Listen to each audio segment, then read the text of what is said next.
Olá, meu nome é Alberto, seja muito bem-vindo e bem-vindo ao canal Dev Eficiente. No episódio de hoje eu quero falar para você como eu considero benéfico a junção na sua carreira entre academia e indústria. Eu vou falar pela perspectiva da minha carreira, de como eu enxergo isso, e eu acho que de alguma forma pode ser interessante para a sua também, beleza? Então eu quero começar com a minha observação, né, de tudo que eu venho vivendo nesses últimos anos aí, juntando essas duas áreas. Esse é um vídeo muito opinionado, beleza? É o meu feeling aqui, eu não vou trazer nenhum número de uma pesquisa para lá, uma pesquisa para cá e tal. É a minha observação baseada no que eu vivi. Eu espero que seja legal aí para você. Então, eu acho que minha primeira visão aí é a seguinte: eu acho que a gente tem, quando a gente olha para a indústria e a academia, a gente tem duas forças que se apaixonam por coisas diferentes, porém complementares. Então, eu acho que a indústria, por mais que exista um lema startupeiro que você tem que se apaixonar pelo problema e não pela solução, eu realmente acho que isso ainda não chegou para muitos campos da indústria. Um deles é a computação, somente a área de desenvolvimento de software, né? Enfim, engenharia também de software aí, né? E tal. Acho que a indústria ainda é muito apaixonada pela solução. Enquanto que quando você olha para a academia, existe uma grande paixão pelo problema. Então lá a galera dá muito zoom no problema, esmiuça o problema, escrevem artigos em cima de artigos, dando visão sobre aquilo em experimentos diferentes e tal, para querer talvez bater o martelo e falar assim: temos um problema. Beleza? Então são duas paixões diferentes. Só que, na minha opinião, muito complementares. Porque se você entende de verdade o problema, é mais fácil de você atacar uma solução que realmente resolva o problema certo. Aí, né, essa frase resolve o problema certo, eu ouço muito, por exemplo, dentro da ZUP, que é a empresa que eu trabalho hoje em dia aí. Beleza? Então eu acho que quando você junta esses dois mundos, você abre um caminho que é muito rico, porque você vai saber muito sobre o problema e você vai estar sempre perto de quem está tentando achar soluções o tempo inteiro, tentando andar rápido, se movimentar rápido e por aí vai. E aí, né, como que eu posso exemplificar isso para você? Quando eu olho para a indústria, quando eu olho para a área de desenvolvimento de software, por exemplo, uma área que muito me chama, que me atrai muito nos últimos tempos e que eu falo muito aqui no canal, né, pensando em desenvolvimento de software, é a área de qualidade interna. O que eu quero dizer com isso? Tem vários aspectos de qualidade. Dois que me chamam muita atenção é o quão manutenível, né, é aquele código, ou seja, o quão fácil é eu fazer uma manutenção evolutiva, né, corretiva naquele software, fazer refatoração, adicionar feature nova, mexer numa feature que já existe, por aí vai. E o quanto também o código é entendível, né, que a galera chama aí no inglês de understandability, que é, se eu te dou um pedaço de código, o quão fácil é para você entender isso? Como que essa manutenção e esse entendimento vão se deteriorando com o passar do tempo, principalmente em software feito no ambiente da indústria mesmo, né? Então tem uma diferença ali, né, por exemplo, na minha opinião, entre software open source realmente famoso e o software da indústria. A indústria, escopo muda muito rápido, os pedidos mudam, os times mudam, tudo é muito difícil para que aquele software tenha índices de qualidade interessantes. Então isso me chama muita atenção. E quando eu olho para a própria indústria, quais são, quando eu converso com as pessoas, quando eu vou nos eventos, quando eu vejo os temas das palestras, quando eu olho os posts no LinkedIn, tudo mais, o que é que parece direcionar bastante o esforço ali para tentar minimizar isso? A gente tem que seguir Domain Driven Design, a gente tem que seguir o Clean Code escrito por Bob Martin, a gente tem que seguir o Solid, a gente precisa decidir, né, uma inspiração arquitetural. Então, quais são as diferenças ali entre Clean Architecture e arquitetura em Ports and Adapters, né, que a galera chama de arquitetura hexagonal, tudo mais, que são as novas formas aí, né, de você colocar suas camadas de cebola, por exemplo, dentro do seu software. Então, eu olho muito isso. Eu olho muito para práticas, por exemplo, de teste automatizado, mas no sentido de vamos praticar TDD, tudo mais. E eu vejo muita paixão pelo tema. Mas eu vejo, na minha opinião, pouca obsessão pelo problema. Então, se você quer utilizar, por exemplo, uma arquitetura que acomode mudanças de tecnologia de maneira mais fácil. Então, é geralmente o propósito dessas arquiteturas, quando a gente olha, né, para, de novo, hexagonal, por exemplo. Se você quer acomodar isso, qual que é o histórico que você colheu na sua empresa ou em outro lugar? O que foi que alguém já escreveu sobre essa aposta? Então, se você quer seguir, né, práticas como Solid, TDD e tudo mais, será que você se apegar ao Solid te faz realmente produzir código que seja mais manutenível a médio e longo prazo, que seja mais entendível pelas pessoas? A mesma coisa vale para você, né, pegar a parte, por exemplo, dos patterns do Domain Driven Design. Será que aplicar aquilo é o caminho para você, de novo, chegar nesse software que é manutenível, que ele pode ser evoluído e o entendimento dele vai continuar vai continuar pelo menos aceitável ou algo do gênero? Será que essas tentativas de solução resolvem o problema certo? E aí você vai para o outro lado, né? O que a academia está vendo? A academia está fazendo pesquisa se realmente aplicar TDD gera um código, por exemplo, mais confiável. No sentido de, será que se eu apliquei TDD, o código que eu entrego tem menos bugs? Será que se eu apliquei TDD, o código que eu entrego, pelo olhar do design, ele, quando comparado com outros códigos, pelas métricas formais de código, ele é um código que está mais bem avaliado? Será que ele é mais entendível?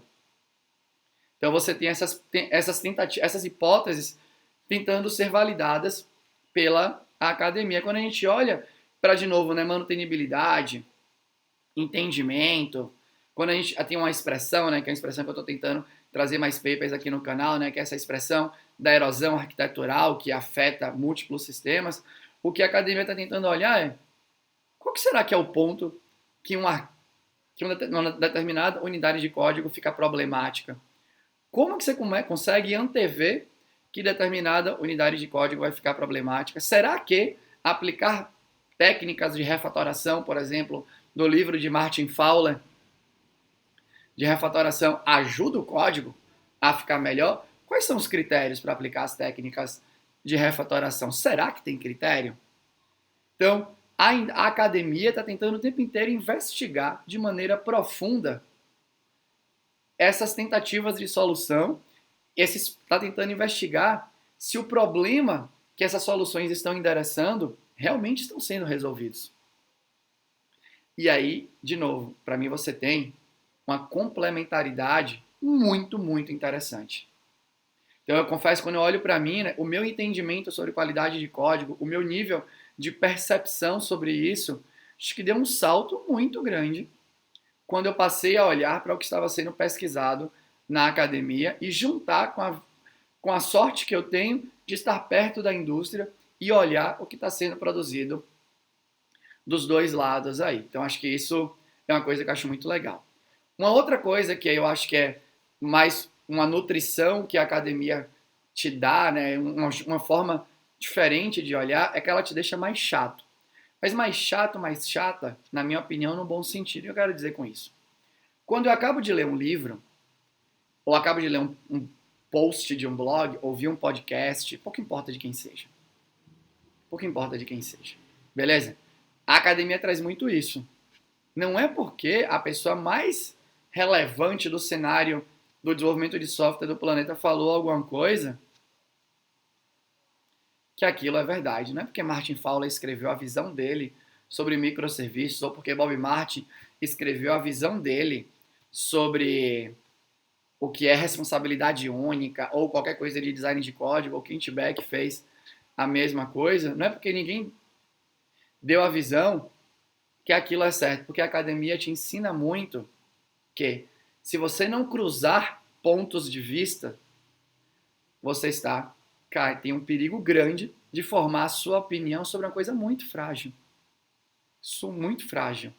Então, será que TDD é bom ou ruim? Será que é válido praticar? A academia ensina pra gente que antes de você, por mais que você tenha uma opinião, uma visão sobre aquilo baseada na sua experiência, faz muito sentido você olhar para o que outras pessoas estão tentando, porque tem muita gente com essa mesma pergunta na cabeça. E parte dessas pessoas estão investigando seriamente se essa pergunta faz sentido ou não. Então, o que é que você tem a perder olhando? Então, eu acho que você fica uma versão muito mais crítica, como deve, né, como deva, aí, para olhar para determinadas coisas. Você vai perdendo cada vez mais a paixão pela solução e vai achando o ponto de equilíbrio, que na minha opinião é um ponto doce, entre eu quero saber exatamente o problema, ou o máximo que der sobre um problema, para que eu tente endereçar com alguma solução. E aí eu posso trazer, né, alguns exemplos que eu acho que foram importantes para mim e que me ajudaram a ser uma pessoa que entende, né, de desenvolvimento de código mais do que eu entendia até alguns anos atrás. Então, acho que um tópico que muito me interessa, como já falei, nessa parte de qualidade interna, e eu tenho uma tese de design de código que eu desenvolvo junto com o Vitor, que trabalha na Universidade do Pará, que é, eu chamo, né, de Cognitive Driven Development ali, o CDD, e a ideia é, putz, será que o problema não é o fato da gente ter pouco limite até onde vai as nossas práticas de refatoração, né? Até onde vai o nível de complexidade que a gente vai colocar no código? Não será que a gente está sem limite? Outra coisa, né? Será que a definição do que é complexo não está muito diferente? Foram todas coisas que eu fui olhando, que eu fui questionando, que eu fui juntando teorias e saí do outro lado com o CDD. Se vai ser uma tese de design que vai se provar ou não, o que eu estou fazendo? Junto com o Vitor. Experimentando. Criando tanto, colocando para a indústria, para a galera testar, que obviamente é um feedback muito importante, mas também fazendo experimento. Por que é importante fazer um experimento formal? Porque como eu sou o criador da tese, eu corro sério risco de ficar apaixonado por ela, como sendo a solução para tudo. E se eu não experimentar de maneira mais próxima, de uma maneira científica possível, talvez eu fique apaixonado. E fale sobre isso de uma maneira que, putz, talvez eu não esteja olhando para o problema, tentando ver se aquela solução está realmente resolvendo o problema certo. A mesma coisa vale para testes. Eu sempre fui muito crítico em relação a escrever teste automatizado. Fui criando isso, né? Para mim era sempre uma aposta. Beleza, eu vou fazer mais código e a aposta é que fazer mais código vai deixar o outro código mais confiável. Será que faz sentido? E aí, quando eu abracei esse lance da academia, né, você olha para a parte de pesquisas em testes, tanta coisa legal. De gente, pesquisas, por exemplo, né, indicando, algumas pesquisas indicando que TDD é muito legal para quê? Para você escrever mais testes. Mas não tem uma relação, por exemplo, clara com a qualidade do código que você entrega, no sentido de código com menos bugs ou algo do gênero. É um ponto de vista. Quer dizer que está certo? Não. Quer dizer que ele provou? Não. Mas é uma pulga atrás da minha orelha. Do mesmo jeito que, por que é tão difícil de sistematizar a escrita de testes? Por que todo mundo escreve, você junta 5 pessoas especialistas numa sala, dá o mesmo código para elas e elas saem com testes diferentes? Como assim? E aí você vai olhar, né, que tem múltiplas técnicas para você escrever os testes e tal, e que todo mundo poderia estar usando. E por que não está usando? Acho que é uma pergunta, né? Por que quando você vai nas conversas e fala sobre tipos de cobertura de teste, ou boundary testing, ou property-based test, e o motivo de cada um, o que cada um quer endereçar, a gente escuta pouca resposta.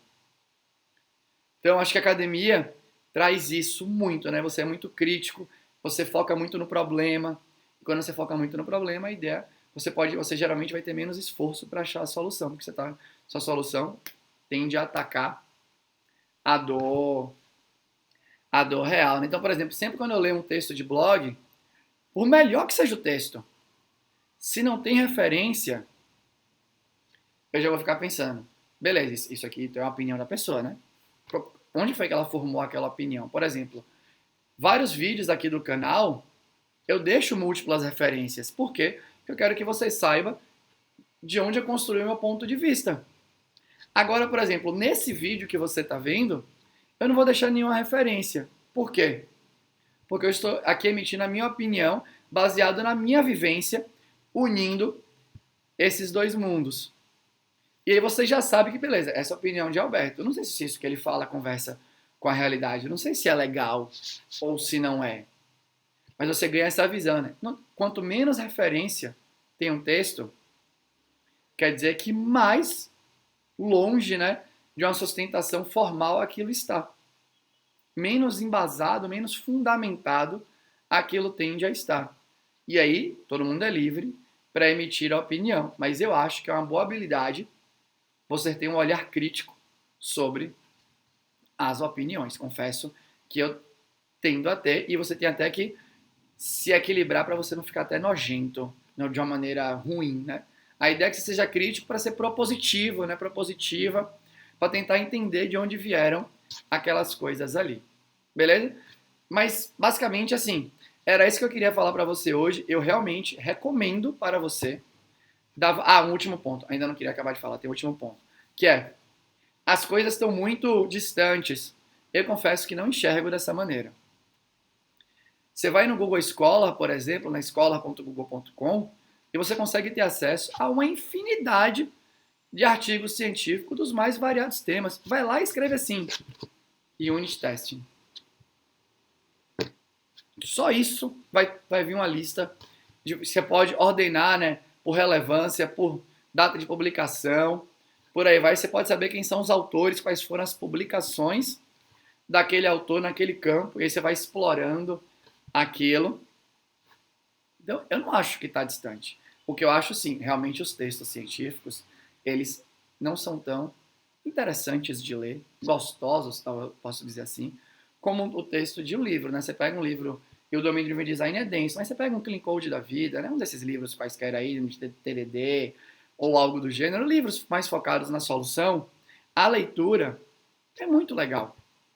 A leitura é fácil, fluida, enquanto que no artigo científico a leitura, né, tem muita referência, você fica um pouco meio perdido, tem muita relação, tem muita referência a testes estatísticos, algo que foi produzido anteriormente naquele campo de trabalho, tudo mais.